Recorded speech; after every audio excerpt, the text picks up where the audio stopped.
Really excited. I mean, obviously it was, it was a game for us where we didn't think of it as a 1-8 matchup. I mean, we had two really close games, two games that we felt we could have won, and kudos to them. They got the first two, and we wanted that matchup. And so we were excited going in there. I felt like we were prepared and we were pretty motivated. And this year in the conference, top 8, I think is a crapshoot. And we were happy to get out of there with a win. And yeah, we have a little bit of momentum. Down the stretch, we've won 10 out of 13, which is a good run. We had to kind of reinvent ourselves after a couple injuries, losing Mary for the year, and we did that, and we've started to play a lot better basketball.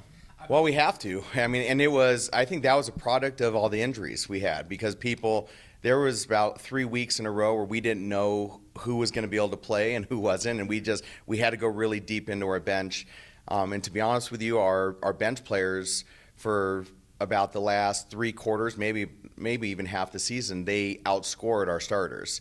And it just happens to be that way. Dallas Dickerson, helps us with that, but she's a starter. She's just not starting. She's taking it for the team, and we're starting a senior in her place, but she's given us great production. And it's just been that way. We've been able to go to our bench early in games, and we kind of find out. We start with about a 10-person rotation, try to find about 7 that are playing well. So down like towards the fourth quarter, we only play 6, maybe 7. With her, you're not going to stop her. You have to try to get her into spots where she can shoot a lower percentage, because she's going to get volume shots. And if you make them easy for her, then she's going to have the 30-point games that she's had throughout the year. If you make it tough for her, I mean, that's the only thing, is you hope that she's on an off night, or you pressure her into situations where she's shooting 30% instead of 60%.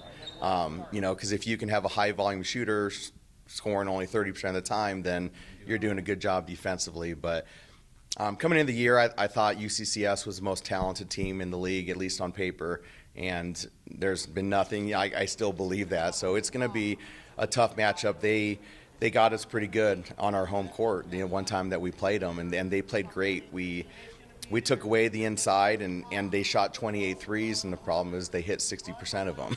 So that, like at some point, then we were done at that point. They just had a great game. So we're going to hope to change it up a little bit here defensively, and hopefully they don't shoot 60% again.